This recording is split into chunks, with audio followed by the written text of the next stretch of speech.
Meghan Markle will return to the UK for the first time in almost 4 years. Why do you think they want to come back to this awful, racist, snobbish, cruel society and institution? Well, I think you can summarize it in 2 words: desperation and failure. Prince Harry and Meghan have hit back at controversial biographer Tom Bower over his new book, which says Prince Harry was brainwashed by his wife. The Sussexes say it's conspiracy and melodrama. Tom Bower just dropped a bombshell about why Meghan Markle is suddenly making moves to return to the United Kingdom, and the real reason is far more revealing than anyone expected. This is the same woman who made it crystal clear she wanted nothing to do with the UK ever again. So what flipped the script? Bower, one of the most respected royal biographers out there, is not pushing a new book this time. He is speaking straight, and what he is saying about Meghan's motives is turning heads fast. According to Bower, the whole dream of breaking free from royal life completely blinded both Harry and Meghan. They walked away believing the world was theirs for the taking, no restrictions, no obligations, just pure freedom and endless opportunity. They had Netflix, Spotify, their royal titles still intact, and what looked like an unstoppable wave of commercial deals lined up. But reality hit hard. No, apparently People magazine report that Miss Markle will not return to Britain, and Britain sighs a massive sigh of relief. Yes, I know, how terrible, Rita. How will we ever sleep at night? One by one, those golden opportunities started crumbling. The Spotify deal collapsed. Their Netflix future turned shaky. The big independent empire they envisioned, it never quite materialized the way they planned. Several of their most anticipated projects landed with a thud instead of a bang. Here is where it gets really interesting. Bower argues that their lavish California lifestyle, the massive mansion, the security team, the high-end everything costs an absolute fortune to maintain. And with their income streams drying up faster than expected, the financial pressure reportedly became impossible to ignore. Bower believes they have simply run out of fresh ideas that can generate serious money. Their post-Megxit momentum has slowed dramatically, and now, returning to Britain and reconnecting with the royal world they once rejected may be their most calculated move, yet a way to reopen doors they personally slammed shut. And their Hollywood chapter? Bower describes it as a major disappointment. They stormed into Hollywood with global buzz and big-name contracts, looking like they would dominate celebrity culture forever. For a moment, they were everywhere. But according to Bower, that shine faded quickly. Audiences lost interest. They have reached a sort of a headwind. They run out of ideas. They can't really more work for Netflix or Spotify or any of the main streamers. And their finances are basically in jeopardy over the long term. Partnerships underdelivered, and instead of becoming permanent power players in Hollywood, their influence quietly slipped away. Bower is not holding back, and what he is saying next is even more eye-opening. From his perspective, going back to Britain looks less like a homecoming and more like a calculated move to reconnect with the very institution they spent years publicly criticizing. After all that effort to prove they did not need the royal family, Bower believes they are quietly realizing the crown carried far more power than they ever gave it credit for. And Meghan? According to Bower, she is on a serious mission to reclaim the spotlight. The level of global attention she once commanded has dropped significantly, and he believes she knows it. A return to the UK would instantly explode back into international headlines, putting her name right back at the center of royal conversations worldwide.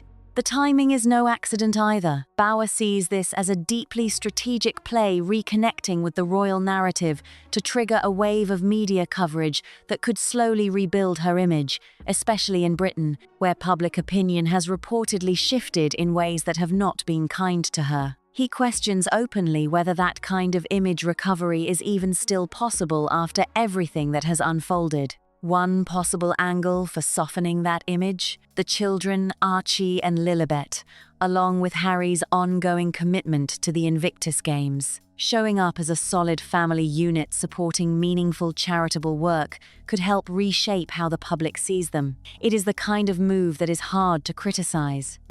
And Meghan is someone who is desperate for fame. She's desperate for recognition. She's desperate for money, of course, and status. And it just seems to her that a visit to the royal family in Britain would give her or restore to her the credibility. But Bauer warns the road back is full of serious roadblocks. The tension between Harry and William has not gone away, and because of that, any chance of the Sussex children bonding with their royal cousins remains deeply uncertain. King Charles may be more open to some form of reconciliation, but the broader family fractures run deep. And do not let anyone fool you into thinking this is about love and family healing. Bauer is blunt. This is about money, security arrangements, and rescuing a public image that has taken hit after hit. The same royal connection they walked away from is now, according to Bauer, the very lifeline they need. Think about what a strategic return could unlock: upgraded security deals, a friendlier reception in Britain, fresh business momentum, and a relevance that has been quietly slipping since the day they left. Bauer believes they are planning to use the royal platform one more time to get back what leaving it cost them. But I do think that when you're mocked so publicly as they've been, their value begins to nosedive pretty quickly. And I don't think they're finding any more sources of income. And with the stream of money they're spending on security, on mortgages, on just plain living, I think they can see the end of the road within 5 years at best. And they've got a real financial problem now. And there is a business angle too. Meghan's lifestyle brand jams, fruit spreads, candles, and more runs entirely on public attention. A high-profile return to Britain could pour fuel into that brand, introducing her products to a whole new audience at exactly the right moment. More attention means more visibility, and more visibility means more sales. It really is that simple.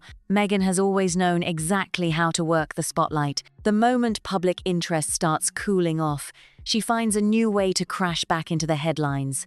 And according to Bauer, returning to the United Kingdom is her most powerful move yet, because nothing reignites global attention quite like reconnecting with the royal story that made her a household name in the first place. But let us slow down and really unpack what this means, because the layers here go much deeper than a simple trip across the Atlantic. Meghan Markle did not become one of the most talked about women on the planet by accident. Long before the royal title, before the wedding that stopped the world, and before the explosive interviews that shook the monarchy to its core, Meghan was already someone who understood personal branding at a level most people never reach. They are at the moment facing a real crisis. Meghan and Harry's crisis, completely of their own making, is they have no major projects, no major money earners. And so they're more desperate than ever. And I think that they don't know what to do other than to try and come back to Britain and rebuild themselves as some sort of members of the royal family. She built a lifestyle blog, cultivated a carefully crafted public image, and positioned herself as someone aspirational, someone the world should pay attention to. That instinct never left her. It simply found bigger and bigger stages. When she married into the royal family, that platform exploded overnight into something almost impossible to fully comprehend. Suddenly, she was not just an actress with a following, she was global royalty, photographed at every turn, discussed in every corner of the world, and placed at the center of one of the most watched institutions on the planet. That kind of visibility is not something you stumble into twice. And once it was gone, replacing it proved far harder than either she or Harry anticipated. That is the part Bauer keeps coming back to: the gap between what they expected life after the royal family would look like and what it actually became. They left with enormous momentum, enormous goodwill from certain corners of the public, and enormous financial promises on the table. The Netflix deal alone was reported to be worth tens of millions. Spotify was another major piece of that puzzle. Add in speaking engagements, brand partnerships, and the global fascination with their story, and on paper, it looked like they had everything they needed to build something truly independent and lasting.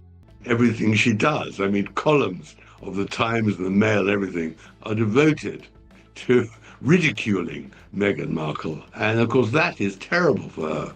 But paper and reality are two very different things. The Spotify deal ended without producing the kind of content that left a lasting cultural mark. The Netflix projects they delivered received mixed reactions at best. The documentary series generated headlines, but headlines and long-term influence are not the same currency. And the more time passed, the more the initial wave of fascination began to settle into something quieter and far less commercially powerful. This is where Bauer's analysis becomes particularly sharp. He is not simply saying they ran out of money, he is saying they ran out of narrative. And in today's attention economy, losing your narrative is arguably more damaging than losing a business deal. People stop talking about Harry and Meghan with the same urgency they once did. The royal drama that once felt unmissable started feeling like a story the world had already processed and moved on from.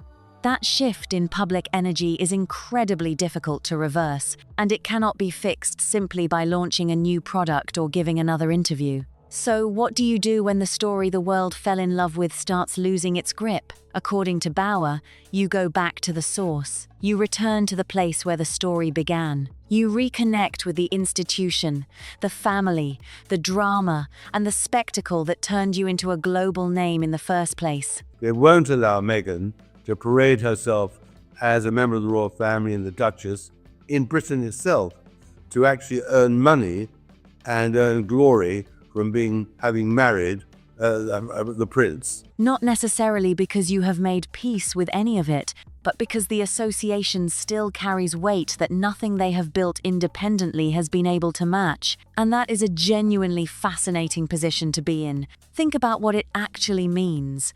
Harry and Meghan left the royal family in a very public and very dramatic fashion. They gave interviews describing pain, isolation, and a system they felt had failed them. They spoke openly about their reasons for leaving and made it clear they were building something new and something entirely their own. For years, that was the story they sold to the world: liberation, independence, and the courage to walk away from a life that no longer served them. Now, if Bauer is correct, the next chapter involves walking back toward that same institution, not with apologies necessarily, but with a strategic awareness that the royal connection is still their most powerful asset. That is not a comfortable narrative to carry.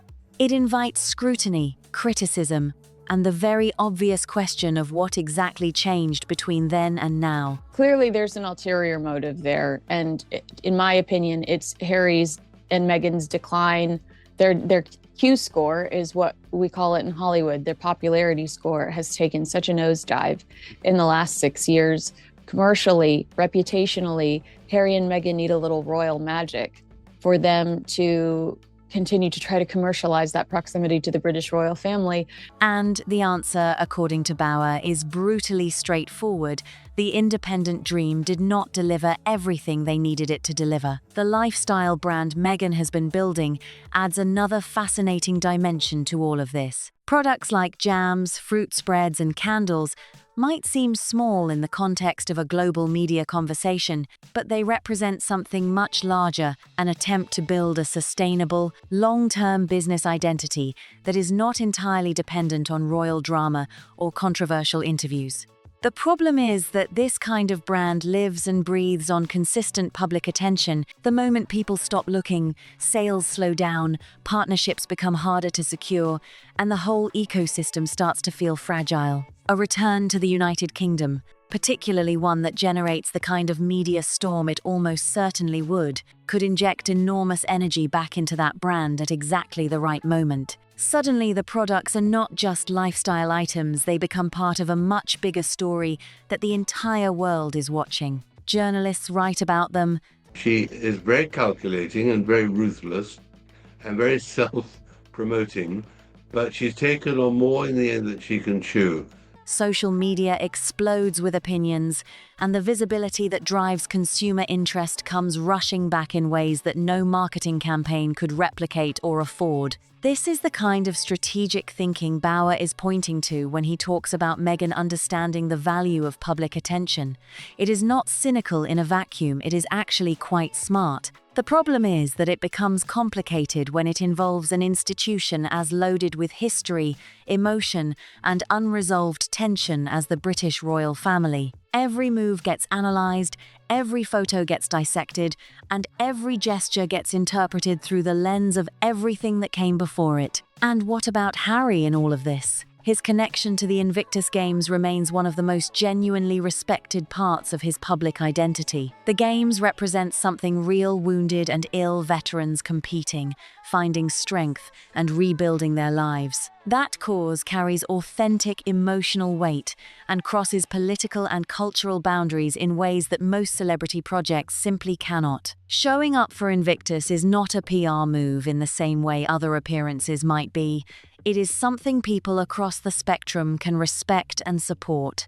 But even that goodwill exists within a complicated web of family relationships that have not been repaired. Felt like Meghan would use the children as a human shield, because who's going to boo children? Unfortunately, we saw an idiot booing children at King Charles's birthday parade, and we saw Catherine's death stare at them when they booed the royal family as they passed. But the strategy that Meghan might be using the children as a human shield so people won't boo her or yell at her in public. The distance between Harry and William is not just personal, it has become symbolic of a larger fracture that the public has watched develop in real time. Reconciliation between them would be one of the biggest royal stories in years, generating coverage that would dwarf almost anything else either of them could do independently. But Bauer suggests that reconciliation remains far off, blocked by grievances that run too deep and too personal to dissolve quickly. King Charles presents a slightly different picture. There have been signals, cautious, carefully managed signals that he remains open to some form of relationship with his son. His own experience with illness may have shifted his perspective on what truly matters within a family, and the public appetite for some kind of healing between father and son is undeniable. But openness to relationship and full restoration of trust are very different things, and the distance between those 2 points is still significant. Not just because of them, but because of the opinion of the Prince and Princess of Wales, William and Kate. They're against it. They've been hugely damaged by the Sussexes.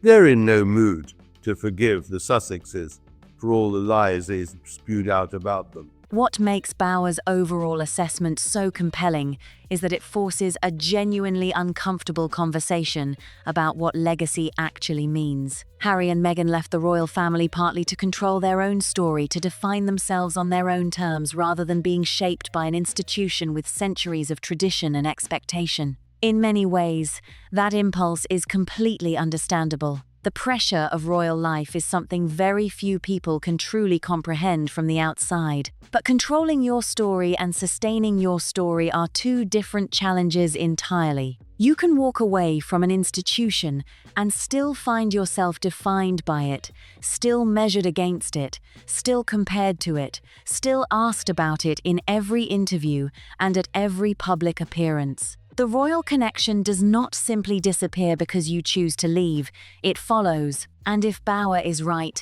Harry and Meghan are now at a point where they are choosing to lean into that connection rather than continuing to run from it. There is also the question of what the British public actually wants from all of this. Opinion in the UK has been notably less sympathetic to the Sussexes than in certain parts of the United States. Years of headlines, interviews, and public statements have left a complicated legacy there, and simply showing up in Britain does not automatically reset public perception. I don't think Harry is going to get the Rabeck agreement for protection he wants from. This is the committee that decides whether his life is at risk, and therefore he and Meghan, as he demanded, should have armed protection throughout. Rebuilding genuine goodwill in a country where skepticism runs high would require more than strategic appearances. It would require time, consistency, and actions that speak louder than carefully crafted narratives. Whether or not any of this plays out the way Bauer suggests remains to be seen.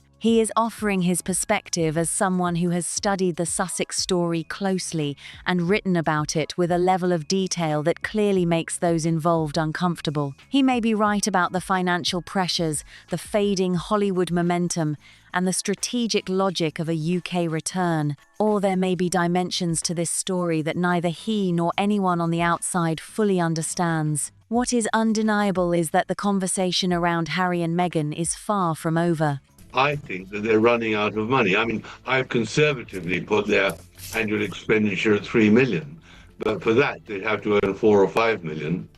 And it's they're running out of money because they run out of people to interest to buy their story, and that's why I think in the end they'll be desperate to come back to Britain to revalidate and reconcile with the royal family, which in the end will be the only way they might be able to save themselves. But I think that's a remote possibility. Every move they make continues to generate fierce debate, passionate opinions, and the kind of global attention that most public figures would give almost anything to command. Whether that attention translates into the lasting influence and financial stability they are seeking is the question that the next chapter of their story will have to answer.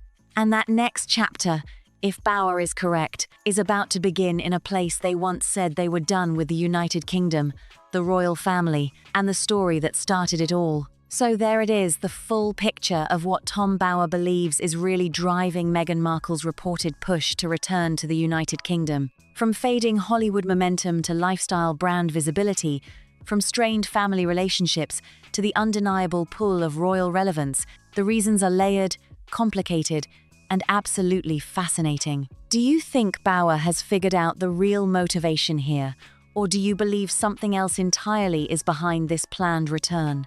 Drop your thoughts in the comments. We want to hear exactly what you think about all of this. If you made it all the way to the end of this one, you already know what to do. Hit that like button, share this with someone who needs to see it, subscribe so you never miss what is coming next, and let us know in the comments whether you think Meghan's return to the UK is a genius move or a major mistake. See you in the next one.